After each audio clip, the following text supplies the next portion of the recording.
السلام عليكم ورحمة الله وبركاته. الحمد لله رب العالمين الرحمن الرحيم مالك يوم الدين إياك نعبد وإياك نستعين اهدنا الصراط المستقيم صراط الذين أنعمت عليهم غير المغضوب عليهم ولا الضالين آمين. ربنا آتنا في الدنيا حسنة وفي الآخرة حسنة وقنا عذاب النار آمين. اللهم صل على محمد وعلى آل محمد كما صليت على إبراهيم وعلى آل إبراهيم إنك حميد مجيد. اللهم بارك على محمد وعلى آل محمد كما صليت على إبراهيم وعلى آل إبراهيم إنك حميد مجيد آمين. رب اشرح لي صدري ويسر لي أمري واحلل عقدة من لساني يفقه قولي ربي زدني علما. وقال الله تعالى أعوذ بالله من الشيطان الرجيم من عمل صالحا من ذكر أو أنثى وهو مؤمن فلنحيينه حياة طيبة ولنجزينهم أجرهم بأحسن ما كانوا يعملون. وقال الله تعالى الذين ينفقون في السراء والضراء والكاظمين الغيظ والعافين عن الناس والله يحب المحسنين. আজকের হাদিস এবং কোরআনের আলোচনা সভার সুযোগ্য সম্মানিত সভাপতি, অতিথি মহোদয়, শ্রোতা হিসেবে যারা এসেছেন, চলে গেছেন, আসছেন, সকলকে শ্রেণীগতভাবে জানাচ্ছি আন্তরিক শুভেচ্ছা, ভালোবাসা, প্রেম, মোবারকবাদ, ধন্যবাদ, সাধুবাদ, স্নেহাশিস যথাক্রমে শ্রেণীগতভাবে। আমি আরবিতে আল্লাহর প্রশংসা আদায় করেছি, তথাপিও আমরা সকলেই পিওর বাঙালি, ওই জন্য বাংলাতে আল্লাহর প্রশংসা আদায় করছি, যিনি আমাদেরকে একটি সুন্দর পরিবেশে বসে হাদিস এবং কোরআন শোনার তৌফিক দান করেছেন। তাই সংক্ষিপ্ত আকারে সকলেই বলি আলহামদুলিল্লাহ। অতঃপর বিশ্ব বরেণ্য নেতা, বৈপ্লবী প্রণেতা সৈয়দুল মুরসালিন জনাবে মুহাম্মদ রাসূলুল্লাহ সাল্লাল্লাহু আলাইহি ওয়াসাল্লামের উপর অজস্র দরুদ শান্তির ধারায় বর্ষিত হোক। আল্লাহুম্মা আমিন, আল্লাহুম্মা সাল্লি আলাইহি। আমি পবিত্র গ্রন্থ মুকুট আল কোরআনুল কারীমের সূরা আন-নাহল আয়াত নম্বর 97 আর সূরা আল-ইমরান আয়াত নম্বর 113 আপনাদের সামনে পরিবেশন করেছি। আলহামদুলিল্লাহ, মাগরিব পর থেকে নিয়ে এতক্ষণ যাবৎ আপনারা অনেক জ্ঞানী মানুষদের কাছ থেকে হাদিস এবং কোরআনের অনুকূলে অনেক মূল্যবান কথা শ্রবণ করেছেন। আর আমি ওঠার আগে যে শব্দগুলি ব্যবহার করা হয়েছে ভারত বিখ্যাত মুখ হাবি যাবি কিছুই নয়। এমনি আমি একজন সাধারণ মানুষ, এসেছি আপনাদের কাছে দিনের দাওয়াতের জন্য। আপনারা যদি ধৈর্য ধরেন তাহলে ইনশাআল্লাহ আমারও কিছু কথা বলার সুযোগ করে দেন। ইনশাআল্লাহ আমিও কিছু কথা রাখবো। এখন সব থেকে বড় কথা হচ্ছে যে আমাদের শ্রোতাদের কিছু বদ অভ্যাস আছে। বদ অভ্যাস হচ্ছে এই যে প্রধান বক্তা কে এসছে, একটু দেখলাম, 10 মিনিট পরে আস্তে আস্তে বাড়ি চলে গেল। এটা একটা বদ অভ্যাস। তবে এই বদ অভ্যাসটার জন্য হয়তো আমরাই দায়ী, আমরা ঠিক সময় মেনটেন করতে পারি না, এই কারণে এটাও হতে পারে। আপনারা ধৈর্যের পরিচয় দেন, আমি একটা একটা করে এগিয়ে যাচ্ছি, কিছু কথা বলবো। সর্বপ্রথম একটা কথা, সেটা হচ্ছে এই যে আমরা বর্তমান মানুষ সব থেকে বেশি আবেগে সবকিছু করতে চাই। আবেগ। সন্ধ্যা থেকে নিয়ে এই পর্যন্ত যত বক্তাগণ বক্তব্য রেখেছেন, প্রতিটা বক্তার ক্ষেত্রে আপনারা ঠিক লিল্লাহি তাকবীর, হাবি জাবি অনেক কিছু করলেন, কিন্তু আজ থেকে 30 বছর আগে আপনাকে যে রূপে দেখা গেছে আজও আপনি সেই রূপেই অবস্থান করছেন। চুল পরিমাণ আপনার ভিতরে কিছু পরিবর্তন হয়নি। সারা জীবন ঠিক আর লিল্লাহি তাকবীর দিয়ে চালিয়ে দিলেন, তাই না? নিজেকে কোনো পরিবর্তন করেন। কে আসছেন? না অমুক সাহেব আসছেন, বিশাল লোকে লোকারণ্য, বিশাল লিল্লাহি তাকবীর, বিশাল ঠিকঠাক হাবি যাবি, অথচ নিজেকে কখনো পরিবর্তন করতে হবে ওই লোকটার কথা শুনে, এই মানসিকতা আমাদের আজ পর্যন্ত জাগেনি। জেগেছে? জাগেনি। ওই জন্য আল্লাহ সুবহানাহু ওয়া তাআলা পবিত্র আল কোরআনে এমন কিছু শব্দ চয়ন করেছেন যেগুলি আপনি শুনলে বিস্ময়ে অভিভূত হবেন যে আল্লাহ সুবহানাহু ওয়া তাআলা এই কথাগুলো বলেছেন কোরআনে।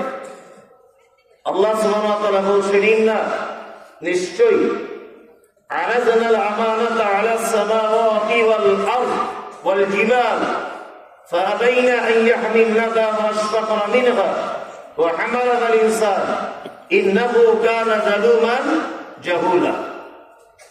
আল্লাহ বলছেন, সর্বপ্রথম আমি এই কিতাবটি অবতীর্ণ করতে চেয়েছিলাম আসমানের কাছে, তারপর জমিনের কাছে, তারপর পাহাড়ের কাছে।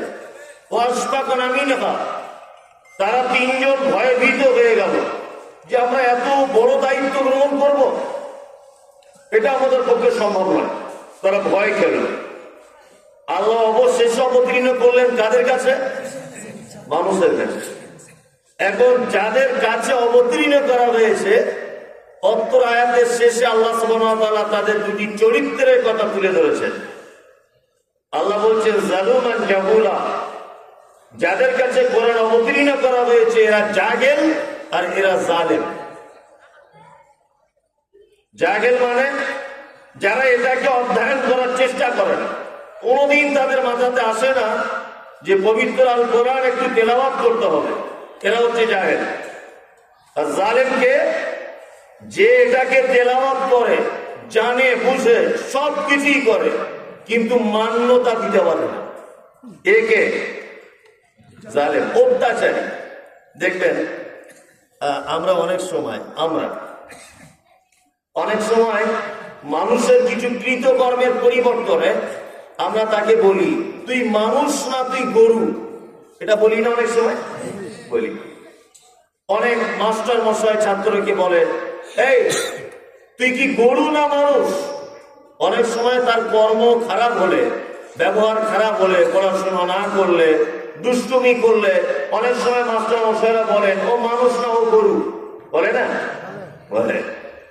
আসলে গরুরা যদি বুঝতে পারত যে এই ছেলেটাকে আমাদের সাথে তুলনা করছেন, তাহলে আমার মনে হয় গরুরা আপনার নামে থানায় ডায়েরি করে দিত।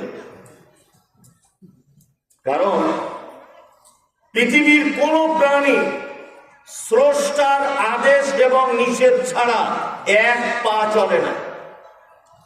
এক কথায় স্রষ্টার আইন তারা ভঙ্গ করে না। যেমন কুকুর, এ মাংসাশী প্রাণী, একে আল্লাহ সুবহানাহু ওয়া তাআলা ম্যাথরের ডিপার্টমেন্টে তৈরি করেছেন। যে আমার বান্দারা গরুর গোস্ত খাবে, হাড্ডিটা ফেলবে, ওতে ওটা পচবে, পোকা হবে, জীবাণু ছড়াবে, সমাজের মানুষ রোগে আক্রান্ত হবে। ওই জন্য তোমাকে পাঠানো হলো, তুমি ম্যাথরের মতো যেই ফেলবে তুমি খেয়ে শেষ করে দেবে। তোমার সাফাই কর্মী হিসাবে তোমাকে সৃষ্টি করা হয়েছে। ও যখন মাংস পায় না, গোস্ত যখন পায় না, আর হাড্ডি কিছুই যখন পায় না, ও বাচ্চা ছেলে সকালবেলা পাতলা পায়খানা করছে, ও ওটাই চেটে মেরে দিচ্ছে, পায় না তা কি করবে?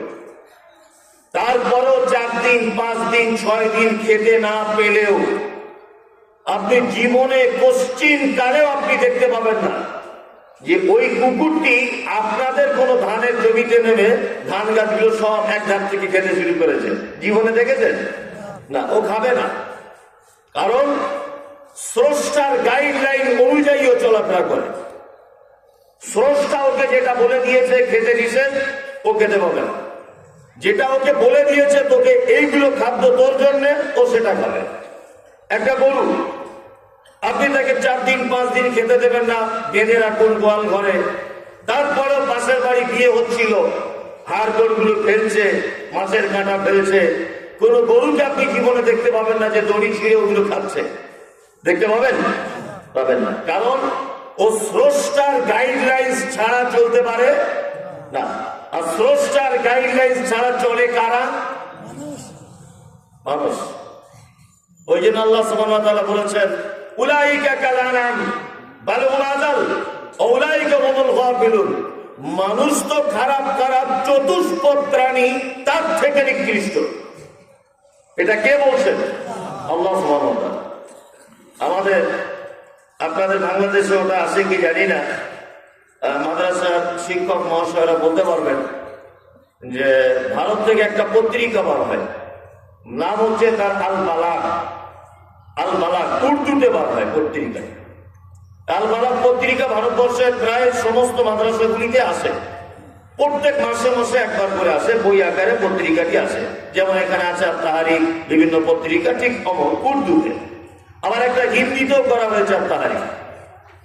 তার তাহারিক পত্রিকায় পড়তে পড়তে একজন লেখক লিখেছেন খুব 3-4 পৃষ্ঠা, খুব বড় করে উর্দুতে তিনি লিখেছেন, ইনসান কি ইনসানিয়ত কি তারিফ।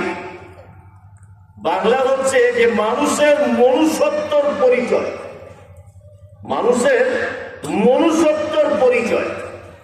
আপনারা হয়তো জানবেন কি জানি না, ভারতবর্ষ অনেক বড় একটি দেশ। এই দেশের একটি রাজ্য, একটি প্রদেশের নাম হচ্ছে ইউপি, যার ফুল ফর্ম হচ্ছে উত্তর প্রদেশ। ওখানে হিন্দি ভাষী মানুষ সব। তা ওখানে একটা বারাবাঙ্কি বলে জেলা আছে, খুব শিক্ষা আছে। ঘটনাটা আপনি এক মিনিট শুনুন, তারপর আমি বক্তব্য শুরু করছি। ইউপি বারাবাঙ্কির একটি লোক, ইউপির লোক খুব লম্বা হয় আর দেখতে খুব ফর্সা। আর ওখানকার যারা মুসলিম আছে তাদেরকে পাঠানি মুসলিম বলে। বড় বড় পাঞ্জাবি পরে আর বড় বড় মাথায় টুপি, আর ইমানের খুব তেজ ওদের। যদি এখন ওদের অবস্থা খুব খারাপ, কি জানেন, বাংলাদেশকে কেন্দ্র করে বিশাল অত্যাচার ওদের উপরে চলছে উত্তরপ্রদেশে, পশ্চিমবঙ্গের দিকটায় নয়। তা ইউপি বারাবাঙ্কির ওই লোকটি কোন একটা গ্রাম্য এলাকায় একটা বাড়িতে ভিক্ষা করতে এসেছে। ভিক্ষা, দরজায় দাঁড়িয়ে আছেন, দরজা আওয়াজ করছে, উর্দু ভাষায়, নিজের মাতৃভাষায় নিজে বলছেন, ঘর মে কোই হ্যায়, ঘর মে কোই হ্যায়, বাড়িতে কেউ আছো? তা ভিতর থেকে একজন মহিলা আওয়াজ দিয়ে বলছে, ঘরওয়ালি মে এক লড়কি হো। বাড়িতে আমি একজন মহিলা, কিছু বলছো তুমি? তখন লোকটা দরজায় দাঁড়িয়ে, 6 ফুট লম্বা লোক, তরতাজা। ওই লোকটা তখন বলছে, ঘরওয়ালি মা या बहन ये मुझे मालूम नहीं, तू कान खोल करके सुन रख, मैं भीख मांगने के लिए आए हैं, मुझे कुछ भीख दीजिए।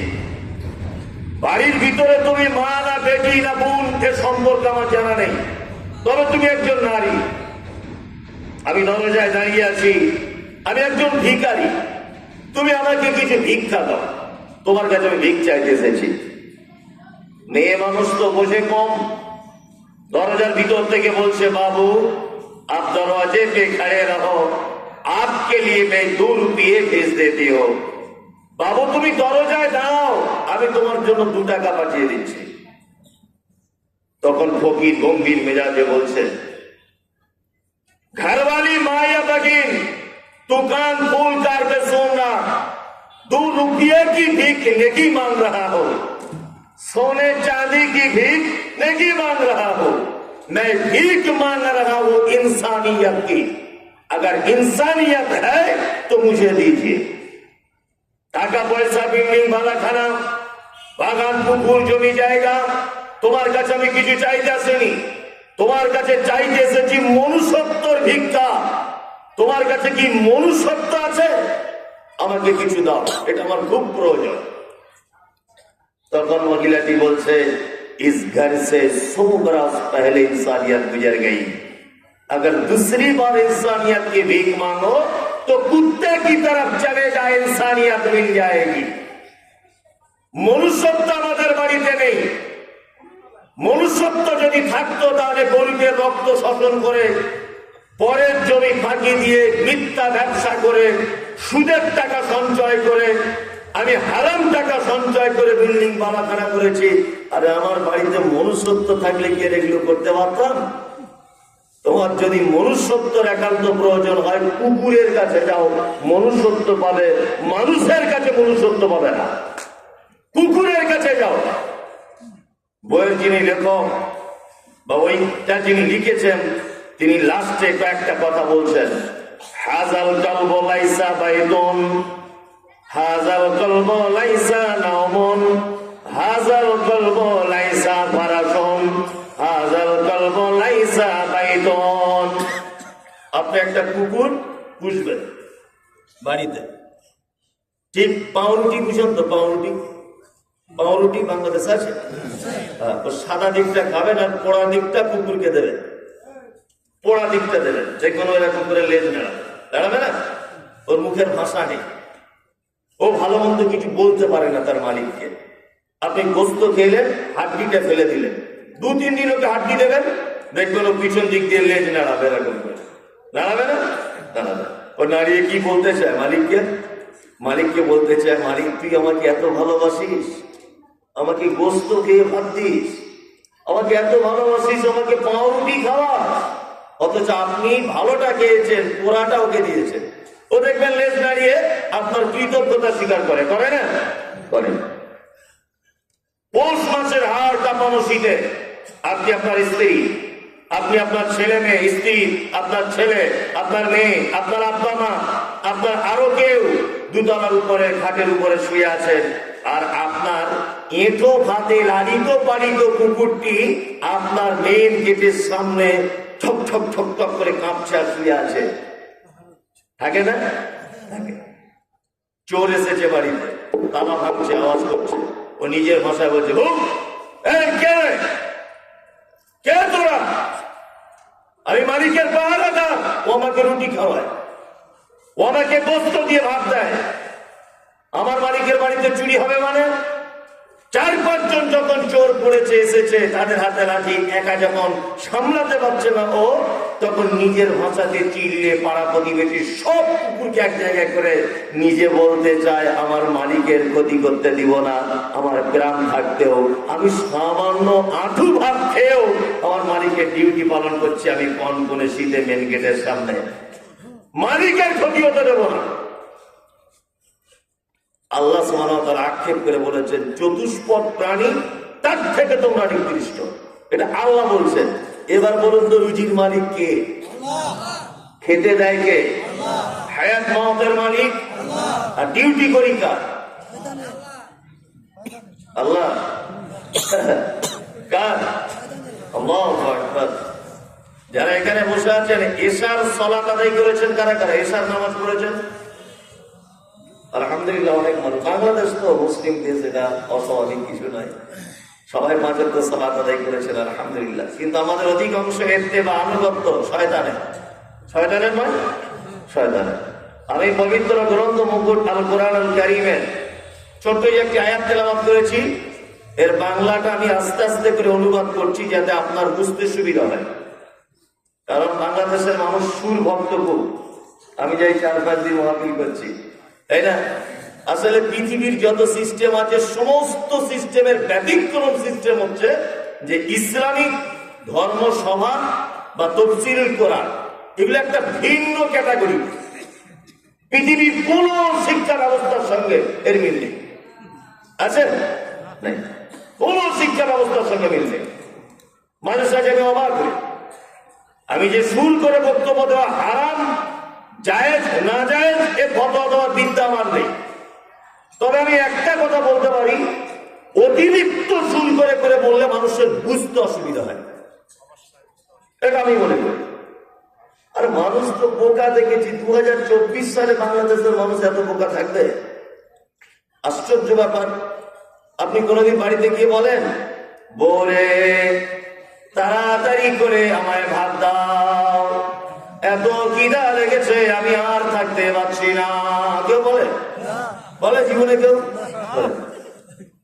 কোন মাস্টারকে দেখেছেন বাচ্চা ছেলেদের পড়াচ্ছে, সবাই তোমরা কবিতা বলো, অজগর আসছে তেরে? এটা আমাদের পশ্চিমবাংলার সিলেবাসের কথা বলছি। কি বললাম মিলে না? শুরু করে করে কেউ বলে? পৃথিবীর কোন শিক্ষাঙ্গনের ব্যবস্থা নেই, কিন্তু ধর্মীয় ব্যাপারে যে কেন এত মারামারি, এগুলো আমার মাথাতে ঢোকে না। তারপরে আমি এর বিরোধিতা নয়, আমি এর পক্ষে। সুর দিয়ে বললেও ভালো লাগে, আমিও কখনো কখনো বলি, তবে অতিরিক্ত আবার অতিরঞ্জিত খারাপ, তাই না? যাই হোক, আল্লাহ সুবহানাহু ওয়া তাআলা বলছেন, মান আমিলা সালিহাম মিন যাকারিন আও উনসা ওয়া হুয়া মুমিনুন। আল্লাহ বলছেন তোমাদের ভিতরে নারী হোক বা পুরুষ হোক, কেউ যদি আমলে সালেহ যদি করে, ওয়া হুয়া মুমিনুন, আর সে যদি ঈমানের অবস্থাতে যদি করে, তাহলে হায়াতান তাইয়্যিবাতান, দুনিয়াতেই তাকে আমি উত্তম বসবাসের ব্যবস্থা করে দিব। দেখুন, এখানে কয়েকটি কথা খুব ছোট্ট ছোট্ট করে বলছি, বুঝে নেওয়ার চেষ্টা করবেন। এক, আল্লাহ বলছেন তোমাদের ভিতরে নারী হোক বা পুরুষ হোক, কেউ যদি আমলে সালেহ যদি করে, ঈমানের অবস্থাতে, হায়াতান তাইয়্যিবাতান, তাহলে দুনিয়াতে আমি তার উত্তম থাকার ব্যবস্থা করে দিব। এখানে কথা রয়েছে 3-4টি, তার ভিতরে একটি হচ্ছে আল্লাহ তাআলা বলছে আমলে সালেহ। পবিত্র আল কোরআনে যত জায়গায় আমল করার কথা বলা হয়েছে, কথা বলা হয়েছে ওয়ামিলুস সালিহাত, কথা বলা হচ্ছে আহসানু আমালা, আমল করো উত্তম আমল, আমল করো সৎ আমল। তার মানে বোঝা যাচ্ছে যে আল্লাহ সুবহানাহু ওয়া তাআলা এমন কোন শব্দ চয়ন করেছেন, তার মানে এই দেশের মাটিতে, ভারত, পাকিস্তান, বাংলাদেশ, সারা পৃথিবীতে ভেজাল আমলও আছে। আছে? এটা এক বোতল পানি, ফ্রেশ পানিটির দাম। এখন এর কোন এক জায়গায় দেখবেন ছোট্ট করে লেখা আছে 100% খাঁটি। এই কোম্পানি লিখলো কেন 100% খাঁটি? নিশ্চয়ই একই মাল পানি অন্য কোম্পানিতে ভেজাল ধরা পড়েছে, ওই জন্য এই কোম্পানি নিজেকে 100% সত্য প্রমাণ করার জন্য লিখে দিয়েছে বোতলের উপরে 100% খাঁটি। কি বলছি বুঝতে পারছেন না? ওই জন্য পৃথিবীতে অজস্র আমল আছে, অজস্র আমল। তার ভিতরে আল্লাহ তাআলা বলছেন আমলে সালেহ করো, তার ভিতরে যেটা ভালো, তার ভিতরে যেটা শ্রেষ্ঠ, তোমরা সেটা করো। এইবার আপনাদের একটা কথা, এই আমলটা যে ভালো, মুমতাজুল সাহেব, এটা আমরা বুঝবো কি করে? এটা আমি জানবো কি করে? এটা আমার মানদণ্ডটা কি? কিসের ভিত্তিতে আমি বুঝতে পারবো? দুটি মাত্র জিনিসের ভিত্তিতে আপনি বুঝতে পারবেন যে আমলটা সঠিক না বেঠিক। এক হচ্ছে কোরআন, আর এক হচ্ছে মুহাম্মদ সাল্লাল্লাহু আলাইহি ওয়াসাল্লামের সহিহ হাদিস। এই দুটা জিনিসের মানদণ্ডে বুঝতে হবে যে একটি আমল সঠিক না বেঠিক। কি বলছি বুঝতে পারছেন না? এখন বর্তমানে আমল চেনাও মুশকিল, কারণ একটা লোক এমন কাজ করছে, তার পাঞ্জাবিও বড়, তার টুপিও বড়, তার দাড়িও বড়, তসবিও বড়, বিশাল একেবারে দেখতে, মানে পীরের উপরের পীর। এই লোকটা যদি ওই কাজ করে, সাধারণ মানুষ দলিল পেশ করছে, ওই লোকটা কি তারই ভুল করছে? বলছে না? বলছে। আমি একদিন ট্রেনে সফর করছি, একজন মহিলার সামনে আমি বসেছি, উনি ওইদিকে আমি এদিকে, একদম বাস্তব। তাই ওনাকে জিজ্ঞেস করছি, দেখলাম ওনার হাতে অনেকগুলি তাবিজ এখানে ওখানে বাঁধা, অনেক জায়গায়। তা আমাকে উনি প্রথমে বলছেন, তুমি মমতাজুল ইসলাম না? হ্যাঁ মমতাজুল ইসলাম। কি করে চিনলেন খালা আপনি আমাকে? বলছে, বেটা তোমার ওয়াজ আমি মোবাইলে খুব শুনি। বেশ ভালোই করেছেন। তা কথা হচ্ছে কোথায় বাড়ি হাবি যাবি? তা আমি বলছি, আপনি এই তাবিজ গুলো করেছেন, এগুলো তো সব শিরক, এগুলো তো চলবে না। তখন আমাকে উনি ঘুরিয়ে বলছেন, শিরক হোক জায়েজ হোক না জায়েজ হোক ওটা পরের কথা, প্রথমে তুমি শোনো তাবিজটা দিয়েছে কে জানো? কে দিয়েছে? বলছে, আমার স্বামী তো আরবি জানে না, আমার শ্বশুরও জানে না, ঠিক তোমার মতো একজন পাঞ্জাবিওয়ালা টুপিওয়ালা আমাকে তাবিজটা দিয়েছে, ঠিক তোমার মতো। আমি তখন বললাম যে, খানা পাঞ্জাবিওয়ালা টুপিওয়ালা মানে এরা কারা? তো বলছে, এরা হুজুর, তাদের মতো হুজুর দিয়েছে তাবিজ, আর তোমার মতো হুজুর বলছে এটা হারাম শিরিক, হয় কি করে? তখন আমি মনে মনে ভাবছি যে একে তো বোঝাতে কিছু একটা হবে, কিছু তো একটা বোঝাতে হবে। আপনাদের এখানে ওই ধান ঝেড়ে যেটাকে বাদ দেয় ওটাকে কি বলে? চিটা। চিটা। খালাকে বলছি, চালা বলো তো দেখি চিটা কোন গাছে ধরে? বলছে, ধান গাছেই ধরে। বলো তো দেখতে কেমন? বলছে, ধানের মতোই। তাহলে বলো তো দেখি ঝাড়ার সময় কেন ওকে বাদ দেওয়া হয়? বলছে, ভিতরে মাল থাকে না, তাই চাউল থাকে না ভিতরে, এই কারণে। মনে মনে ভাবছি, শোনন খালা, বড় পাঞ্জাবি টুপিও আমাদের গাছে ধরেছে ঠিক, আমাদের মতো দেখতে হুজুরের মতো, কিন্তু ও হুজুর নয়, ভিতরে মাল করি কিছু নাই, ও তাবিজ হুজুর। কি বলছি বুঝতে পারছেন না? ও তাবিজ হুজুর, ও ইসলামের কিছু বোঝে না, কিচ্ছু বোঝে না। আল্লাহু আকবার। তাহলে আমরা প্রতিটা আমলের ক্ষেত্রে আমরা আমলের সার্টিফিকেট দেবো কি দিয়ে? মুহাম্মদ সাল্লাল্লাহু আলাইহি ওয়াসাল্লামকে দিয়ে, আর আল্লাহ সুবহানাহু ওয়া তাআলার পবিত্র আল কোরআন দিয়ে। বাজারে যে কত ভণ্ডামি চলে, কত ভণ্ডামি, আল্লাহু আকবার। এখন আমরা দরুদ ঠিক করতে পারলাম না, ঠিক করতে পেরেছি? আল্লাহুম্মা সাল্লি আলা সাইয়্যিদিনা মাওলানা মুহাম্মদ, এটা একটা দরুদ। দরুদ নয়? আমি দরুদ বলছি না অদরুদ বলছি? দরুদ না, অদরুদ না, দরুদ। আর বালাগাল উলা বিকামালিহি চলছে না? চলছে। এটা একটা দরুদ। দরুদ বলে চলছে মার্কেটে। আর একটা দরুদ কি? আল্লাহুম্মা সাল্লি আলা মুহাম্মদ ওয়া আলা আলি মুহাম্মদ কামা সাল্লাইতা আলা ইব্রাহিম ওয়া আলা আলি ইব্রাহিম ইন্নাকা হামিদুম মাজিদ। এটা একটা দরুদ। তাহলে তিনটাই দরুদ, তাই তো? না, তিনটাই দরুদ না বলবেন না আপনি। আমি আপনাকে বোঝানোর চেষ্টা করছি যে কিভাবে বাদ দেবেন। আর তিনটাই দরুদ। আমি কারোর বিরুদ্ধে চারণ করছি না। যে আল্লাহুম্মা সাল্লি আলা সাইয়্যিদিনা মাওলানা মুহাম্মদ পড়ছে, ও দরুদ পড়ছে। যে বালাগালুলা, ও দরুদ পড়ছে। ইয়া নবী সালাম আলাইকা, ও দরুদ পড়ছে। আল্লাহুম্মা সাল্লি আলা মুহাম্মদ ওয়া আলা আলি মুহাম্মদ, ও দরুদ পড়ছে। কেউ দিয়ে দরুদে নয়, সবার কাছে দরুদ আছে। আমি এখন এই চাদরটা আর আমার এই টুপিটা, দুটোই ধরনের চাদর। এখন আমি এই দুটো বিক্রি করবো। এইটা একটু হালকা ছেঁড়া আর এটা খুব চকচকে নতুন। আচ্ছা বলুন তো আপনারা কাস্টমার হিসেবে কোনটা কিনবেন? চকচকেটা, তাই না? এবার দ্বিতীয়বার আবার বলছি, আমার এই হাতে যেটা দেখতে পাচ্ছেন হালকা একটু ছেঁড়া, এইটা আমি হজ করতে গিয়েছিলাম। এটা একেবারে অভিনয় করে বলছি, অরিজিনাল নয় কিন্তু। আমি হজ করতে গিয়েছিলাম, হজ করতে যাওয়ার পরে দেখছি এই টুপিটার উপরে লেখা আছে যে এই টুপিটা পরতেন আল্লাহর নবী। আমি ওখান থেকে কিনে নিয়ে এসেছি।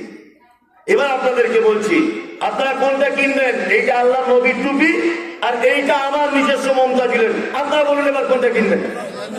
এইটা কিনবেন কিন্তু সবাই, তাই না? ওরে বাবা, নবী পড়েছে আর আমি সেই টুপি পড়বো, এটা বিশাল ব্যাপার। বিশাল ব্যাপার না? বিশাল ব্যাপার। তার মানে এই টুপিটা হালকা একটু ছেঁড়া হলো, হালকা একটু ময়লা হলো, মানুষ এটাই কিনতে চাইবে, কারণ এটা নবীর সাথে সম্পর্ক রয়েছে, তাই না? এইবার আপনাদেরকে বলি, আল্লাহুম্মা সাল্লি আলা সাইয়্যিদিনা মাওলানা মুহাম্মদ ইয়া নবী সালাম আলাইকা বালাগাল উলা, এটা নবীর সাথে সম্পর্ক নেই, এটা হুজুরের তৈরি করা। আর আল্লাহুম্মা সাল্লি আলা মুহাম্মদ ওয়া আলা আলি মুহাম্মদ কামা সাল্লাইতা আলা ইব্রাহিম, এই দরুদ মুহাম্মদ সাল্লাল্লাহু আলাইহি ওয়াসাল্লামের দোয়া। আপনি কোনটা গ্রহণ করবেন? মুহাম্মদ সাল্লাল্লাহু আলাইহি ওয়াসাল্লামেরটা গ্রহণ করবেন, তাই না? তার মানে আমাদের বুঝতে একেবারেই সুবিধা হলো যে কোনো আমল আমরা মুহাম্মদ সাল্লাল্লাহু আলাইহি ওয়াসাল্লামের সাথে যদি মিলে যায় তাহলে সে আমল আমরা মেনে নিব ইনশাআল্লাহ। আর যদি না মিলে যায়, কোন বড় হুজুরের সাথে যদি মিলে কোন রকমে চলবে না। আল্লাহ সুবহানাহু ওয়া তাআলা এত সুন্দর শব্দ চয়ন করে বলছেন আমলে সালেহ করো। তার মানে অজস্র ভেজাল আমল দুনিয়াতে আছে। আপনাকে আর একটা মজার কাহিনী বলে দিই। আপনাদের এখানে বাংলাদেশের সবে বরাত করে, বেদাতিরা করে না? করে। খালাকে জিজ্ঞেস করছি, খালা তুমি হালুয়া করেছো নাকি আজকে? বলছে হ্যাঁ। বলছি কেন করলে? বলছে তুমি সেই মমতাজিল তো মোবাইলে দেখি তুমি তো নবীর দুশমন, এক নম্বর নবীর দুশমন, তোমরা হালুয়া করো না? না হালুয়া করি না। তো খালা তুমি করলে কেন হালুয়া? বলছে আমি হালুয়া এই কারণে করেছি, তুমি জানো না নবী দাঁত ভেঙে দিয়েছিল, শক্ত জিনিস খেতে পারেনি, নরম জিনিস খেয়েছিল, ওই জন্য আমরা হালুয়া করে বসে আছি। আচ্ছা বলুন তো, আপনাদেরকে জিজ্ঞেস করি, হালুয়া রুটি সবে বরাত কবে কোন তারিখে করে? আরবি শাবান মাসের 15 তারিখ, তাই না? তাহলে শাবান মাস পূরণ হতে বাকি কতদিন? 15 দিন। শাবানের পরের মাসটার নাম রমজান। রমজান মাস 1 মাস, তাহলে হলো 1 মাস 15 দিন। রমজানের পরের মাস শাওয়াল, তাই তো? শাওয়ালের 7 তারিখে উহুদের মাঠে আল্লাহ রাসূলের দাঁত ভাঙছে, শাওয়ালের 7 তারিখে। এ খালা এত বড় শয়তান যে তার 2 মাস আগে হালুয়া করে বসে আছে। কি বলছি বুঝতে পারছেন না? 2 মাস আগে হালুয়া করে বসে আছে। আল্লাহু আকবার। অথচ আমল মনে করে করছে। অথচ আল্লাহ সুবহানাহু ওয়া তাআলা বলছেন আমিরাতুন নাসিবা তাসলা নারান হামিয়া, এক শ্রেণী মানুষ তারা আমল করবে, আমল করতে করতে করতে করতে ক্লান্ত হয়ে যাবে, তারপরেও তাদের থাকার জায়গা জাহান্নাম। এরা কারা? এদের তো খুঁজে বার করাই মুশকিল। আল্লাহু আকবার। সারা রাত একটা লোক তাহাজ্জুদ পড়ছে, সারা রাত তাহাজ্জুদে দাঁড়িয়ে আছে, ফজরের আগে তার পা গুলো ফুলে গেল। এখন ঘটনা হচ্ছে, এই তাহাজ্জুদ যদি মুহাম্মদ সাল্লাল্লাহু আলাইহি ওয়াসাল্লামের পদ্ধতিতে যদি না হয়, তাহলে ওই তাহাজ্জুদ পড়েই ওর থাকার জায়গা জাহান্নাম। কি বলছি বুঝতে পারছেন না? আল্লাহু আকবার। আমাদের আয়েশা সিদ্দিকা রাদিয়াল্লাহু তাআলা আনহা হাদিস বর্ণনা করছেন, আল্লাহ রাসূল সাল্লাল্লাহু আলাইহি ওয়াসাল্লাম তিনি বলেছেন, মান আমিলা আমালান লাইসা আলাইহি আমরুনা ফাহুয়া রাদ্দুন, কোন মানুষ যদি কোনো কাজ করে আর সেই কাজে যদি আমার পক্ষ থেকে কোনো পারমিশন না থাকে, ও কাজ বাতিল। ও কাজ কি? বাতিল। আপনি এখনই একটা সহিহ হাদিস বলতে যান, চাচা চমকে উঠবে। তাহলে এতদিন আমার বাপ দাদার 14 পুরুষ সব ভুল করেছে, তোমরা আহলে হাদিস করো দল আর তোমরাই ঠিক বলবে, কি বলবে না? বলবে হ্যাঁ, ডাক্তার মুখলেসুর রহমানি ঠিক, আব্দুর রাজ্জাক বিন ইউসুফ ঠিক, বাংলাদেশে এসেছিল মমতাজিল ও ঠিক, আর আমরা সব ভুল। আমাদের হুজুরদের এত বড় বড় টাইটেল সব ভুল। আসলে ও মানবে কি করে?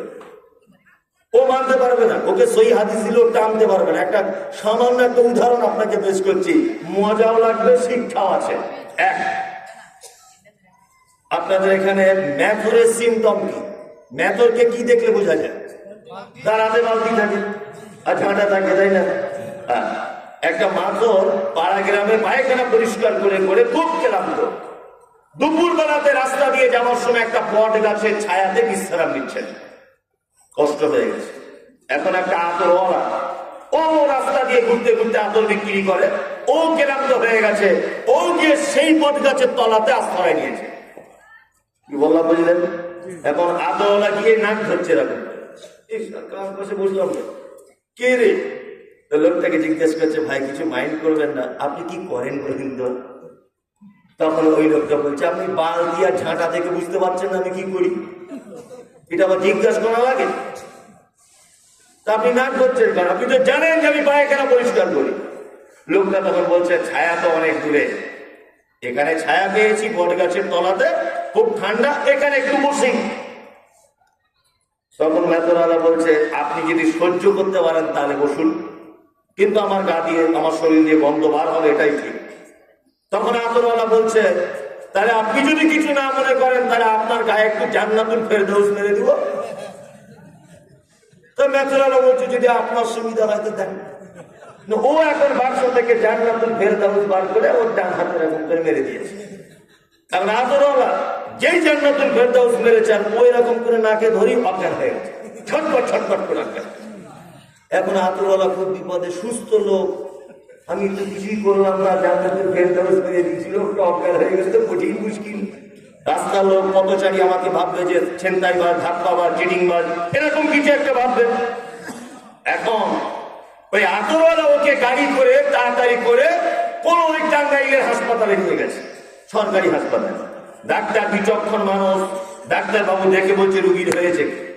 তা আতরওয়ালা সব ঘটনা বলেছে, এই ব্যাপার, পাশাপাশি বসেছিলাম, আতর মেরে দিচ্ছিল, অজ্ঞান হয়ে গেছে, আর জ্ঞান ফিরছে না, 4-5 ঘন্টা হয়ে গেল, আমি খুব বিপদে। তখন ডাক্তার ঘটনা শোনার পরে বলছে হাসপাতালের পিছনে দেখবেন পায়খানা ঘর, ওইখান থেকে টাটকা পায়খানা যদি পান তাহলে খুব ভালো, না হলে পুরাতন মাল এনে ওর নাকে ঘষে দেন। টাটকা হোক পুরাতন হোক এনে ওর নাকে ঘষে দিয়েছে। কি বললাম বুঝলেন না? ওর নাকে ঘষে দেওয়ার পরে রুগী একেবারে চাক করে লাফ করে উঠেছে। তখন আতরওয়ালা বলছে ডাক্তার বাবু আপনি জাদু করেন, আপনি চিকিৎসক। ডাক্তার বাবু তখন বলছেন শোনো, যে লোকটা তার জন্ম থেকে মানুষের পায়খানার গন্ধ চুকে চুকে এসেছে, হঠাৎ করে তুমি জান্নাতুল ফেরদৌস দিলে ও টানতে পারে? হ্যাঁ, যে লোকটা বেদাত করে করে করে করে তার মাথাটা শহীদপুরের এয়ারপোর্টের মতো হয়ে গেছে, তাকে যদি সহি হাদিস দেন সে সহ্য করতে পারে? পারবে? কখনই পারবে না। সে লাফ দিয়ে উঠে বলবো আহলে হাদিস, লাফ দিয়ে উঠে বলবে বলবো আহলে হাদিস, তকমা লাগিয়ে দেবে, ইলজাম দিয়ে দিবে। আহলে হাদিস মানে একটা আলাদা সংগঠন, এটা ও ওর দলের মানুষকে বুঝিয়ে দিবে এই মুমতাজুল ইসলাম মানে আহলে হাদিস, ওই আলাদা সংগঠন, ওদের কথা শোনা যাবে না। মুখলেসুর রহমান মানে আলাদা পার্টি করে, আহলে হাদিস করে। কি বলছি বুঝতে পারছেন না? আসলে ব্যাপার ওটা না, ওরা ভালো মাল সহ্য করতে পারবে না, এটাই হচ্ছে সব থেকে বড় কথা। যারা সহ্য করতে পারছে তারা আলহামদুলিল্লাহ গ্রহণ করছে, করছে কি করছে না করছে। তারপরে আর একটা কথা আল্লাহ তাআলা বলছেন, তোমরা যারা ভালো কাজ করবে ওই ভালো কাজ করা অবস্থায় যেন তোমাদের ঈমান যেন খুব মজবুত থাকে। ঈমান ছাড়া ভালো কাজ আল্লাহর দরবারে গ্রহণ করা হয় না। মুহাম্মদ সাল্লাল্লাহু আলাইহি ওয়াসাল্লামের আপন চাচা, নাম তার আবু তালিব। আবু তালিব সারা জীবন আল্লাহ রাসূলের সঙ্গে থেকেছেন, কোলে পিঠে মানুষ করেছেন। ইসলামের ইতিহাসে একটা বাংলা আরবি চটি বইয়ের পাতাতেও আপনি দেখাতে পারবেন না যে মুহাম্মদ সাল্লাল্লাহু আলাইহি ওয়াসাল্লামের কখনো বিরুদ্ধাচরণ করেছেন। বরং বেঈমান মুশরিকেরা মারতে এসেছে, আঘাত করতে এসেছে, চাচা প্রাচীরের মতো দাঁড়িয়ে গিয়ে বলে চাই আমার ভাতিজা রানী তো দিন তুমি কবুল করবে না, আলাদা ব্যাপার, কিন্তু আমি আবু তালিব বেঁচে থাকা অবস্থাতে আমার ভাতিজার গায়ে কেউ হাত দিতে পারবে না। চাচা মারা যাচ্ছেন, আল্লাহ রাসূল এসে বলছেন চাচা একবার শুধু বলে দাও লা ইলাহা ইল্লাল্লাহ, একবার শুধু বলে দাও। আবুল হাবুব সাইবা বেঈমানদের সর্দাররা চারিদিকে এসে বলছে আবু তালিব কি ব্যাপার, সারা জীবন তুমি আব্দুল মুত্তালিবের ধর্মের উপর অটুট থাকলে আর মারা যাওয়ার সময় ভাতিজার ইসলাম কবুল করবে? তখন আবু তালিব চিন্তা করতে করতে আল্লাহ রাসূলকে বলছেন ভাতিজা আমি আমার আব্বা আব্দুল মুত্তালিবের দিনের উপরেই থেকে গেলাম, আমি তোমার আনিত দিন কবুল করতে পারলাম না। আল্লাহ রাসূল সাল্লাল্লাহু আলাইহি ওয়াসাল্লাম তিনি বলছেন আমার চাচাকে জাহান্নামে দেওয়া হবে, আমার চাচা বলে এতটুকু সাবসিডি দেওয়া হবে যে 2টি আগুনের জুতো আমার চাচার পায়ে পরিয়ে দেওয়া হবে। তার কারণে আমার চাচার মাথার মগজ টকবক টকবক করে ফুটতে থাকবে। তার মানে বোঝা যাচ্ছে ঈমান দুর্বল হলে নবীর চাচা হয়েও কোনো কাজ নাই। আছে কোনো কাজ নাই। ইমান না থাকলে নবীর চাচা হয়েও কোনো কাজ হবে না। আর এত বড় চিটার, এত বড় বাটপার, ওয়াজ মাহফিল করতেছে, বলছে না আমাদের চাদর ধরো, সবাই সবাই চাদর ধরো। বলছে যারা চাদরের চান্স পাবে না, যারা চাদর ধরেছে তুমি তাকে ধরো। বলছে পীর সাহেব কাজ কি? বলছে কাজ মানে চাদরের টাচ করলেই আমার দাদুর জাহাজ ভাড়া করা আছে, কিয়ামতের মাঠে তোমাদের পার করে দিবে। কি বলছি বুঝতে পারছেন? তুমি গাঁজা পান করো, মদ পান করো, তুমি ধূমপান করো, তুমি হারাম খাও, তুমি দাড়ি না রাখো, তুমি সলাত আদায় না করো, সিয়াম না পালন করো, তুমি শুধু আমাদের চাদরটা ধরে মুরিদটা হও, তারপরে দেখছি আমরা ঠিক পার করে নিয়ে চলে যাবো দিক দিক করে। আল্লাহু আকবার, আল্লাহু আকবার। আসলে আমার তো মনে হয় হুজুর জানে না যে কিয়ামতের মাঠটার দৃশ্য কেমন হবে। আপনারা দেখেছেন কিছুদিন আগে একটা ভূমিকম্প হয়েছে, এদিকে কোথায়? তুরস্কে ভূমিকম্প হয়েছে না? ভারতবর্ষের বাঙালি পেপারের মধ্যে সব থেকে বেশি বিক্রি যে পেপার, তার নাম আনন্দবাজার পত্রিকা। আনন্দবাজার পত্রিকা আমি দেখেছি যে বৈজ্ঞানিকদের তত্ত্ব হচ্ছে যে তুরস্কের মাটিতে যে ভূমিকম্পটা হয়েছিল, ওই ভূমিকম্পটা মাটি ছাড়া ৮,০০০ ফুট নিচে ভূমিকম্পটা হয়েছে, ৮,০০০ ফুট নিচে। তার ফলে উপরের বিল্ডিং গুলো থপ থপ থপ থপ থপ থপ করে কাঁপতে কাঁপতে সব ধূলিসাৎ হয়ে গেল। কত নিরীহ মানুষ ভাঙার স্তূপের ভিতরে আটকে মারা গেল। আমরা দেখেছি তখনকার দিনের বা আপনার এই দেশের সরকার, আমাদের নরেন্দ্র মোদী সরকারও তুরস্কে অনেক সহযোগিতার হাত বাড়িয়েছিলেন, পেপার পত্র পত্রিকা দেখেছি। যাই হোক, কঠিন বিপদের সম্মুখে তুরস্কের মাটি সেদিন ছিল। মাটি ছাড়া কত ফুট নিচে? ৮,০০০ ফুট। ৮,০০০ ফুট নিচের অবস্থায় উপরের অবস্থা যদি এই হয়, কিয়ামতের দিনের অবস্থা কি? আল্লাহ তাআলা বলছেন ইযা যুলজিলাতিল আরদু জিলজালাহা ওয়া আখরাজাতিল আরদু আসকালাহা।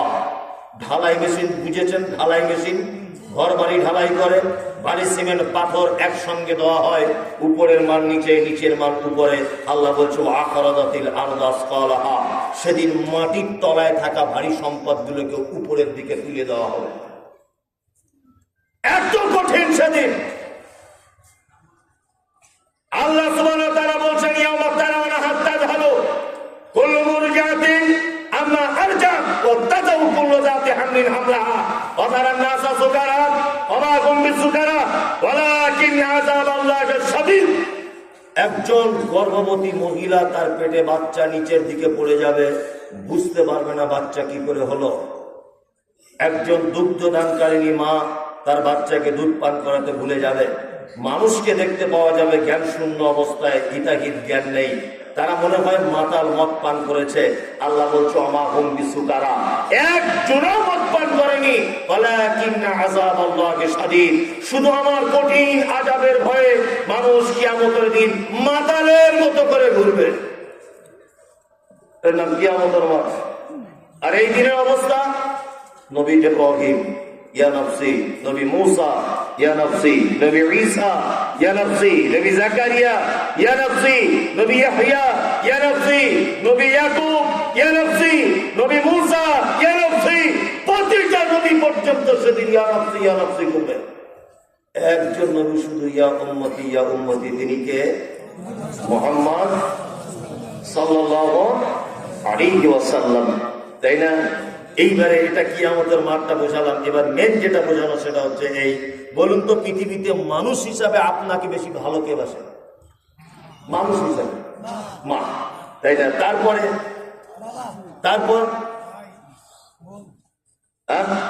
কে? একজন বলছে বউ, মানে বউ ছাড়া কিছু বোঝে না। মানে বউ ছাড়া কিছু বোঝে না, বলছে বউ। আর আল্লাহ তাআলা বলছেন কুল, নবী আপনি বলুন, আবাউকুম তোমাদের আব্বা মা, আবনাউকুম তোমাদের সন্তান, ইখওয়ানুকুম তোমাদের ভাই, আজওয়াজুকুম তোমাদের স্ত্রী। স্ত্রী কয় নম্বর? 4 নম্বর। 4 নম্বর স্ত্রী, তাই না? তাহলে প্রথম কে? আব্বা মা, তারপরে কে? বেটা, তারপরে কে? ভাই, তারপরে স্ত্রী। আল্লাহ তাআলা বলছেন কিয়ামতের মাঠের অবস্থাটাকে আপনাকে বলছি, আমি মুমতাজুল ইসলাম, আমি একজন অন্যায়কারী, ধরে নেন, আল্লাহ তুমি আমাকে জাহান্নাম থেকে বাঁচাও। জাস্ট বোঝানোর জন্য আপনাকে বলছি, আমার মা এখানে দাঁড়িয়ে আছে, আমার আব্বার মা, কিয়ামতের মা, আমার ভাই এখানে আছে, আমার বেটা এখানে আছে, আর আমার স্ত্রী এখানে আছে। ফেরেশতারা এখন আমাকে ধরে টানতে টানতে জাহান্নামের দিকে নিয়ে যাচ্ছে। বলুন তো আমার মায়ের সেদিন ক্ষমতা থাকবে যে ফেরেশতাদের হাত থেকে ঘুরিয়ে আমাকে জান্নাতে নিয়ে যাবে? আল্লাহ বলছেন ইয়াউমা ইয়াফিরুল মারউ মিন আখিহি ওয়া উম্মিহি ওয়া আবিহি ওয়া সাহিবাতিহি ওয়া বানিহি। কিয়ামতের দিন বাপ তার বেটার কোনো উপকার করবে না, ভাই তার ভাইয়ের কোনো উপকার করতে পারবে না, আব্বা তার ছেলের উপকার করতে পারবে না। আরে যে মা 8 মাস 9 মাস পেটে ধারণ করে, এই মা কোন উপকার করতে পারবে না। এর মাথাতে ঢোকালোকে যে পীর সাহেব হুজুর সাহেব আমাকে জান্নাতে নিয়ে যাবে, এ ঢোকালোকে মাথাতে, মাথাতে গোবর ভরা আছে, ও কি বোঝে না? হ্যাঁ, তুমি যার মুরিদ, এখান থেকে তার বাড়ি 150 কিলো দূরে, 150 কিলো। তোমার মা যে বাড়িতে আছে বর্তমানে, সে তোমাকে পেটে ধরেছে, সে তোমাকে বেশি মহব্বত করে না ও করে? মা করে। তা মা যদি বাঁচাতে না পারে, সে পারবে? পারবে না। আমি, আপনারা যারা বসে আছেন, আপনারা প্রত্যেকেই ইমানদার মানুষ, ইমান আছে তো? আছে। কারো হয়তো ইমানে পোকা লেগেছে, কারো ইমান দুর্বল, কারোটা অসুস্থ, এরকম, কিন্তু ইমান সবারই আছে। আছে, ইমান সবারই আছে। আল্লাহ তাআলা বলছেন ইমানের অবস্থায় যদি ভালো কাজ করো, কি করব? দুনিয়াতে আমি উত্তম থাকার ব্যবস্থা করে দেব। তাহলে আমি দুটো একটা ভালো কাজ বলবো, ইনশাআল্লাহ আমল করা যাবে? যাবে তো? ছোট্ট ছোট্ট করে আমি আমলের হাদিস বলছি, ছোট্ট ছোট্ট করে আমরা আমল করার চেষ্টা করবো ইনশাআল্লাহ। এক, আল্লাহ তাআলা বলছেন ভালো কাজ, আল্লাযীনা ইউনফিকুনা ফিস-সাররা'i ওয়াজ-যাররা'i ওয়াল-কাযিমিনাল গায়যা ওয়াল-'আফিনা 'আনিন-নাস ওয়াল্লাহু ইউহিব্বুল মুহসিনিন। আল্লাহ তাআলা বলছেন চারটে ভালো কাজ। এক নম্বরে ভালো কাজ হচ্ছে যারা দান করে সচ্ছলতায়। 2, যারা দান করে অসচ্ছলতায়, অভাব রয়েছে তবুও দান করে, আর সুখের দিন রয়েছে তবুও দান করে। 3, ওয়াল-কাযিমিনাল গায়যা, আর রাগ হয়ে গেলে কন্ট্রোল করে যারা। ওয়াল-আফিনা আনিন-নাস, মানুষ যদি তার কাছে কোনো অপরাধ করে, সে অপরাধকে একেবারে সাথে সাথে ক্ষমা করে দেয়। যা ভাই তুমি ভুল করেছো, আমি তোমাকে আল্লাহর রাস্তায় ক্ষমা করে দিলাম। কি বললাম বুঝলেন? তাহলে প্রথমে কি? যারা দান করে আল্লাহর রাস্তায়, কি সচ্ছলতা এবং অসচ্ছলতায়, তাই না? আচ্ছা, এইবার আপনাদেরকে আর একটা কথা বলি। আমরা যখন সালাত করতে দাঁড়াই, তখন দোয়া বলি না প্রথমে? কি না, সূরা ফাতিহা, ফাতিহাটা দোয়া না? দোয়া। ওর ভিতরে একটা কি আয়াত রয়েছে? ইহদিনাস সিরাতাল মুস্তাকিম সিরাতাল লাযীনা আন'আমতা আলাইহিম। আছে? আল্লাহ তুমি আমাকে সহজ পথ দেখাও, ওই পথ তুমি আমাকে দেখাও যে পথের পথিকদেরকে তুমি পুরস্কারিত করেছ। এটা বলি কি বলি না? বলি। আপনি নামাজ পড়ছেন কত বছর? 30 বছর হবে? হবে না? মোটামুটি 30 বছর। এখানে তো কালো হয়ে গেছে। মোটামুটি 20 বছর না পড়লে কালো সমাজে হয় না। তার মানে 20 বছর 30 বছর আপনি নামাজ পড়ছেন, তাই না? মসজিদ থেকে এই মাত্র দোয়া করে এলেন কি? সিরাতাল লাযীনা আন'আমতা আলাইহিম। আল্লাহ ওদের পথ দেখাও যাদেরকে তুমি পুরস্কারিত করেছো। আচ্ছা বলুন তো, এই দোয়া শুধুমাত্র করি ওই রাস্তা পাওয়া যাবে? যাবে? তখনই যাবে। আমি এক কলম লেখা পড়া জানি না, এক কলমও জানি না, ধরে না, বোঝানোর জন্য বলছি। আমার মা দোয়া করছে যে আল্লাহ আমার বেটা মুমতাজুল ইসলামকে তুমি একটা ওই ডিগ্রি কলেজের প্রিন্সিপাল বানিয়ে দাও। আচ্ছা বলুন তো, এই দোয়া কবুল হবে? আমি তো লেখাপড়া জানি না, আমি একেবারে পচা মূর্খ। আমার মা দোয়া করছে আল্লাহ অমুক মাদ্রাসার আমার ছেলেকে প্রধান শিক্ষক বানিয়ে দাও। এই দোয়া কবুল হওয়া সম্ভব? এই দোয়া কবুল হওয়া তখন সম্ভব যখন আমার ডিগ্রি রয়েছে পর্যাপ্ত পরিমাণে, কোনো কারণে আমার চাকরিটা আটকে আছে, হচ্ছে না। এখন যদি আমার মা দোয়া করে যে আল্লাহ আমার বেটাকে হেডমাস্টার করে দাও, তাহলে এই দোয়া কবুল হবে। তার মানে দোয়া কবুল শুধু দোয়া করলে হবে না, তার মতো হতে হবে, তাই না? আল্লাহ যাদেরকে পুরস্কার দিয়েছো, তারা যে পথে চলেছে, তুমি আমাদেরকে সেই পথে চলাও। তাহলে তারা যে পথে চলেছে ওই পথে ওই রকম ভাবে চলা দরকার আছে না নেই? আচ্ছা, পুরস্কার পেয়েছে কারা? আনআমাল্লাহু আলাইহিম মিনান নাবিয়্যিন ওয়াস-সিদ্দীকিন ওয়াশ-শুহাদা'i ওয়াস-সালিহিন। 4টি লোক পুরস্কার পেয়েছে। কটি? 4টি। 1 নবীগণ, 2 সিদ্দিক সাহাবীগণ, 3 শহীদগণ, 4 সালেহিনগণ। সাহাবীরা সব জান্নাতে যাবেন। কোথায়? আল্লাহর জান্নাতে যাবেন। কিন্তু 10 জন সাহাবীর ব্যাপারে স্পেশাল ভাবে বলা হয়েছে না? তার ভিতরে প্রথমে কারা আছেন? আবু বকর, ওমর, উসমান, আলী রাদিয়াল্লাহু তাআলা আনহুম আজমাইন। এই 4 জনের নাম রয়েছে না? ও রয়েছে, এই 4 জনের নাম রয়েছে। আল্লাহু আকবার। এদের মতো যদি আপনি পুরস্কার প্রাপ্ত দল এবং পুরস্কার প্রাপ্ত রাস্তায়, প্রাইজ পাওয়া রাস্তায় যদি আপনি চলতে চান, তাহলে এনাদের মতো করে জীবনযাপন করা লাগবে কি লাগবে না? লাগবে, লাগবে। এইবার আপনাদেরকে একটা চমৎকার কথা বলি। দান এবং সাদকা সম্পর্কে একটা চমৎকার একজন ব্যক্তির সাথে পরিচয় করা। হযরত উসমানের নাম শুনেছেন আশা করি। ওনার নামের পাশে কি লেখা হয়? উসমান গনি, তাই না? গনি, যুন্নুরাইন বলা হয়। আল্লাহ রাসূলের 2টো বেটিকে তিনি বিবাহ করেছিলেন। যাই হোক, তা উনি হচ্ছেন গনি। গনি মানে আমাদের মতো ধনী ছিলেন, তাই তো? ভিখারি আসলে কেট খোলে না, এরকম ধনী। আল্লাহু আকবার। উসমান কে জানেন তো? উসমান একজন বিখ্যাত মানুষ। আল্লাহ রাসূল সাল্লাল্লাহু আলাইহি ওয়াসাল্লাম বলেন, মানুষের ভিতরে সবথেকে নরম হৃদয়ের মানুষ নাম তার আবু বকর। আর দ্বীনের ব্যাপারে সবথেকে কঠিন শক্ত মানুষ কে? ওমর রাদিয়াল্লাহু তাআলা আনহু। আর দ্বীনের ভিতরে, মানুষের ভিতরে সবথেকে বেশি লজ্জাশীল, তার নাম উসমান। উসমানের লজ্জা কেমন? আল্লাহু আকবার।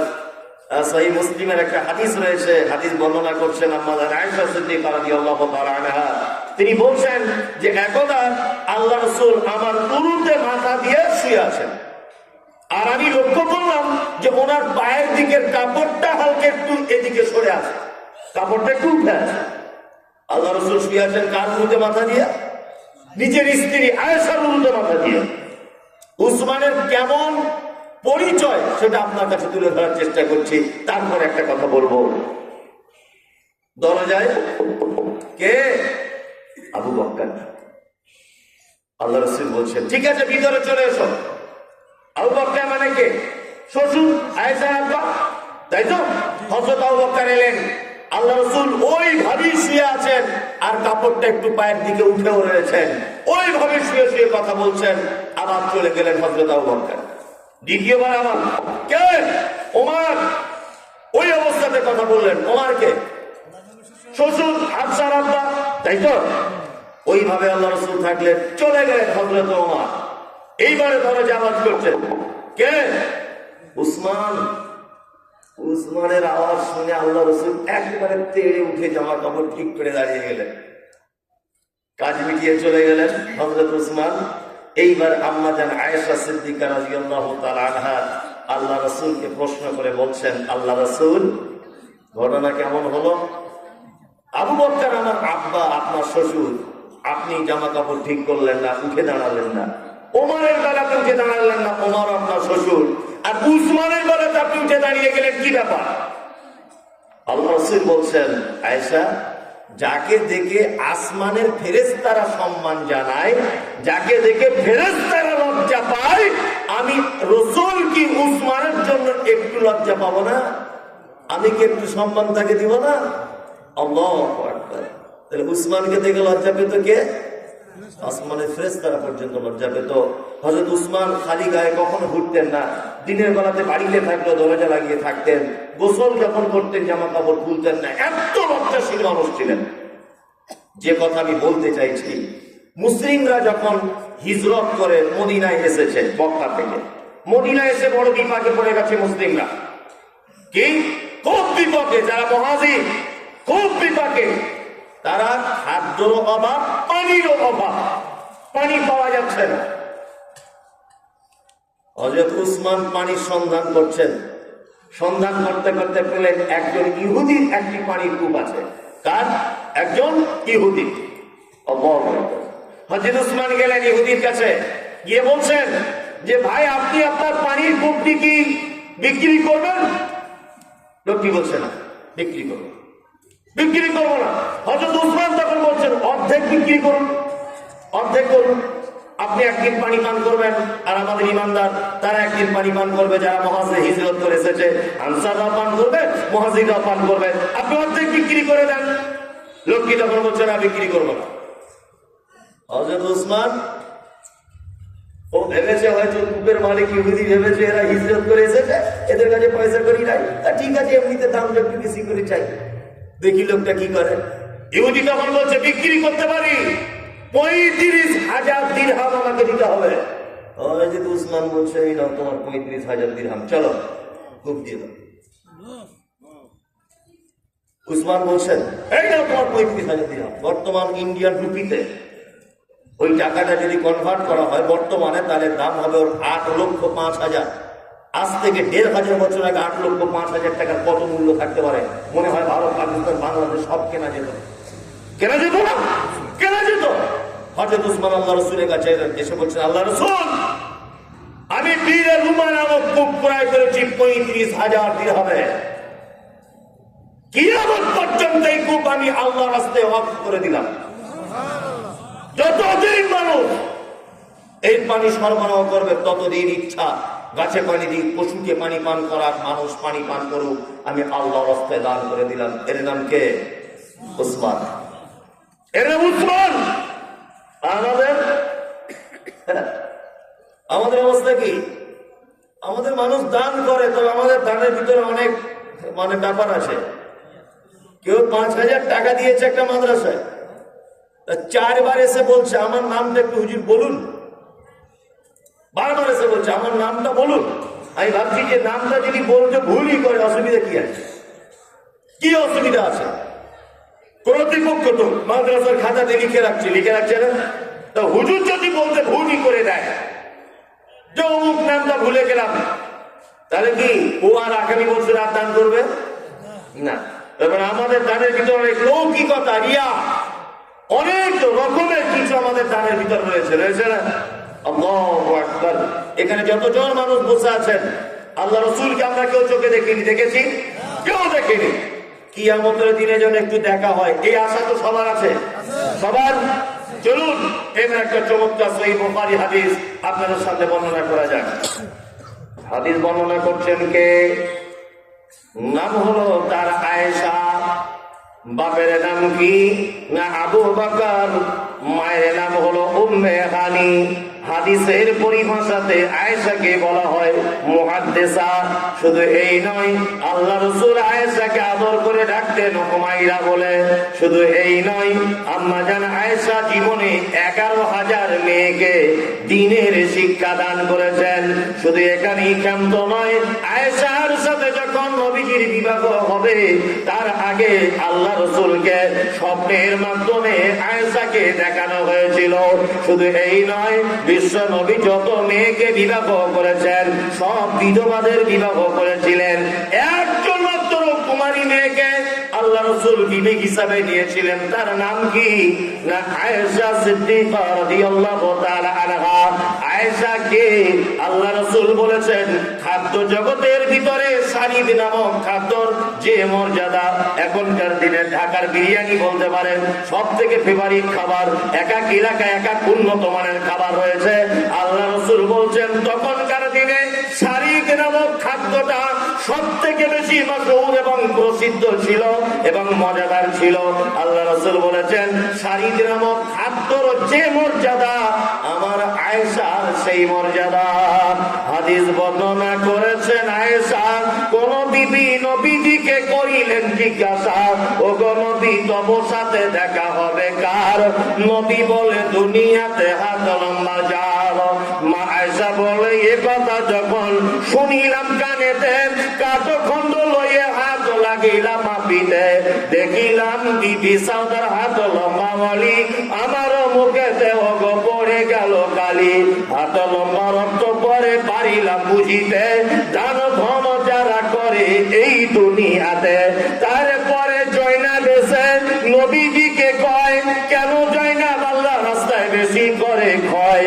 এ গ্রামের মানুষ শুনুন হাদিসটি বুখারীর, জয়নাবে আনন্দ আর আয়েশার মুখ ভারী। আম্মা জান আয়েশা আল্লাহ রাসূলকে বলছেন, আল্লাহ রাসূল কিয়ামতের দিনে লক্ষ কোটি মানুষ যেদিন এক জায়গায় হবে, আপনার সাথে প্রথমে কার দেখা হবে? কার প্রথমে কার দেখা হবে? আল্লাহ রাসূল।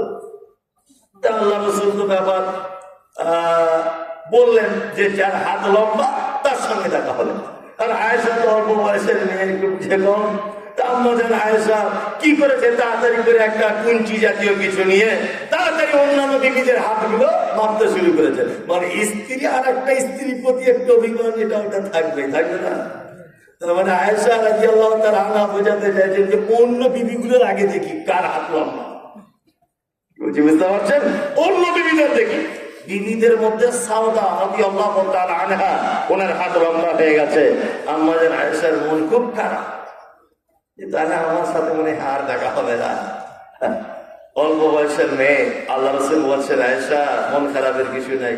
আরে এইরকম হাত লম্বা নয়, যারা দানের ব্যাপারে হাত লম্বা করে দেয়, বেটা দিয়েছে 100 টাকা, বেটি দিবে 200 টাকা, বাপ দিবে 500 টাকা, বেটা দিবে 1000 টাকা, এইরকম দানের ব্যাপারে যারা হাত লম্বা করে দেয়, কিয়ামতের দিন প্রথমে তার সাথে আমার দেখা হবে। চারটে ভালো কাজ আপনাকে বলে দিলাম। 1, সচ্ছলতায় অসচ্ছলতায় আল্লাহ রাস্তায় খরচা করবেন। 2, 3, রাগ হয়ে গেলে কন্ট্রোল করবেন। দাঁড়িয়ে থাকলে বসে পড়বেন, বসে যদি রাগ হয়ে যায় আউযুবিল্লাহি মিনাশ শাইতানির রাজিম এটা একবার পড়বেন। ওয়াল আফিনা আনিন নাস, আর তোমার কাছে যদি কোনো মানুষ অপরাধ করে তাহলে তুমি কি করবে? ক্ষমা করবে। চারটে ভালো কাজ আপনার ইমানদার মানুষ বলে দিলাম। রাত্রি তো অনেক হয়ে গেছে, প্রায় 1টার কাছাকাছি। মানে নিজেকেও একটা ইতস্তত বোধ লাগছে যে কি বলবো, মানুষ তো চলে যাবে। তারপরে আমি আর একটা হাদিস বলি। আমার 1টা পর্যন্ত বলতে বলেছিলাম, আমি 1টা পর্যন্তই বলবো। আর একটা হাদিস আপনাদের সামনে আমি বাংলা অনুবাদ করে দিচ্ছি ইনশাআল্লাহ। ছোট্ট ছোট্ট আমল রয়েছে হাদিসটার ভিতরে, আমরা আমল করার চেষ্টা করবো ইনশাআল্লাহ। 1, আল্লাহ রাসূল সাল্লাল্লাহু আলাইহি ওয়াসাল্লামের 2টি বর্ণনায় 2 রকমের আছে। একটিতে আছে যে হাক্কুল মুসলিম আলাল মুসলিমি খামসুন রাদ্দুস সালাম, একজন মুসলিম আর একজন মুসলিমের উপরে 5টি বিষয়ে হক রাখে। কটা? 5টি। আর একটা রওয়ায়াতে এসেছে 6টি। আমি 5টিটা বলছি।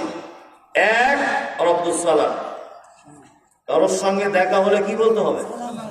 আসসালামু আলাইকুম। আমরা সালাম কিন্তু আস্তে আস্তে বিলুপ্ত হচ্ছে। কি বললাম বুঝলেন? সরকারি বা বেসরকারি যে সমস্ত মিশন বা স্কুল তৈরি হচ্ছে না? হচ্ছে। ছাত্রদের, বাচ্চাদের ওই দিকে মানুষ বেশি লেখাপড়া শেখানোর আগ্রহ প্রকাশ করছে, আর ওখান থেকে ইংলিশ শিখে আসছে। বাংলা ভুলতে চলেছে না? Good morning, good evening, good afternoon এসব চলছে এখন, চলছে না? জি। আপনার ছেলে যে দামি স্কুলে পড়ুক না কেন, আপনার ছেলেকে বলবেন তুমি ইংলিশ শেখো, তুমি যা ইচ্ছা তাই করো। তুমি তোমার চাচাকে দেখলে গুড মর্নিং বলতে যাও না, তুমি দেখা হলেই বলবে আসসালামু আলাইকুম ওয়া রাহমাতুল্লাহ, এটা তুমি বলবে। তাহলে আমরা এক অপরকে দেখে কি করব? সালাম দিব। আর সব থেকে সস্তায় নেকি, সব থেকে সস্তায় নেকি কি দেওয়া? সালাম দেওয়া। কোনো কিছু খরচা নাই, দেখা হলো আসসালামু আলাইকুম, 10টা নেকি আপনার আমলনামাতে নোট করে দেওয়া হলো। যে যত শব্দ বাড়াবে তত 10টা করে নেকি লিপিবদ্ধ করা হবে আপনার আমলনামাতে। আরেকটি কথা, সেটা হচ্ছে সালাম সবাইকে দেওয়া যাবে ইনশাআল্লাহ। সবাইকে দেখলে ছোট বড় কি সালামের প্রবণতা আমাদেরকে বাড়াতে হবে। হাদিসের ভিতরে এসেছে যে তোমরা একটা দেওয়ালের এপার ওপার হয়ে গেলে আবার সালাম দাও। নিজের বাড়িতে যখন প্রবেশ করবেন, হ্যাঁ, ইয়া আইয়ুহাল্লাযীনা আমানু লা তাদখুলুল বুয়ুতা গায়রা বুয়ুতিকুম, তোমরা যারা ঈমান নিয়ে এসেছো নিজের বাড়িতে হোক অপরের বাড়িতে হোক তোমরা যখন প্রবেশ করবে কি দিয়ে প্রবেশ করবে? আসসালামু আলাইকুম। উত্তর এলো না তখন, উত্তর এলো না, আপনি সালাম দিলেন একজনের বাড়ির সামনে দাঁড়িয়ে, উত্তর এলো না, আপনি দ্বিতীয়বার আবার দিবেন, উত্তর এলো না, আবার দিবেন, উত্তর এলো না, তারপর বাড়ি চলে যাবে। আপনার জন্য এটা করলাম, এটা আপনার জন্য উত্তম। কিন্তু আমরা কি করি? দরজা খুলে ভাবি কেমন আছে গো, দরজা খুলে সালামের কোনো সিস্টেম নেই, তাই না? কিছু টাইম আছে আপনার নিজের বাড়িতেও আপনি প্রবেশ করতে পারবেন না, আপনার নিজের বাড়িতে। যেমন আপনার কুমারী বেটি যে ঘরটায় থাকে, যে রুমটাতে থাকে, সেই রুমটাতে আপনি যদি জোহরের সালাতের পরে ঢুকতে চান, তাহলে অবশ্যই আপনার বেটিকে একবার আগে নক করতে হবে যে মা আমি আসছি, তুমি ভিতরে আসো, আমি আসছি। আপনি যদি তাকে নক না করেন, সে কিভাবে আছে না আছে এটা তো আপনার জানার বাইরে, জানার বাইরে নেই, ও দেখে লজ্জা পাবে, পাবে কি পাবে না? আপনার নিজের বাড়িতেও যদি হয়, আপনি দরজায় দাঁড়িয়ে প্রথমেই আসসালামু আলাইকুম, কারণ আপনি বাড়িতে যখন ছিলেন না, তাই আপনার মেয়েটি 17-18 বছর বয়স, আপনার স্ত্রী আর আপনার বেটি দুইজন রোদ্দুরে শীতকাল গোসল করে তেল তেল মাখছে গায়ে, গায়ে ওড়না নাই, ভালো জামা কাপড় নাই, একটু এলোমেলো হয়ে আছে। আপনি যদি হঠাৎ করে বাড়িতে প্রবেশ করেন, তাহলে আপনার বেটি আপনাকে দেখে লজ্জা পাবে কি পাবে না? আপনিও পাবেন, পাবেন না? আপনিও পাবেন, আপনার বেটিও পাবে। ওই জন্য ইসলাম এত সুন্দর জীবন ব্যবস্থা যে আপনি দরজায় দাঁড়িয়ে সর্বপ্রথম বলবেন আসসালামু আলাইকুম। আমি ঢুকতে যাচ্ছি, শেষ করে দিই। আচ্ছা আচ্ছা, মানে উনি হিসাব শোনাবেন মনে হচ্ছে। আচ্ছা আচ্ছা। 2 নম্বর হচ্ছে ওয়াইয়াদাতুল মারিজ, অসুস্থ মানুষকে একটু দেখতে যাবেন। পাড়া প্রতিবেশী যদি কেউ অসুখে থাকে, তাহলে তোমরা তার দিমাগ খুশি করতে হবে। এটা একটি সুন্নতের অংশ এবং এটা অনেক নেকি রয়েছে, অনেক পুণ্য রয়েছে। ভালো কাজ। প্রতিবেশীদের ভিতরে কেউ যদি মারা যায়, তাহলে তোমরা কি করবে? তার জানা যায় অংশগ্রহণ করবে। যাই হোক, আর 5 নম্বর এটা হচ্ছে ইজাবাতুদ দাওয়াতে, কেউ তোমাকে দাওয়াত দিলে তুমি তার দাওয়াত গ্রহণ করবে। অর্থাৎ স্মিতুল আতেশ, আর কারো যদি হাসি হয় সে আলহামদুলিল্লাহ বলবে।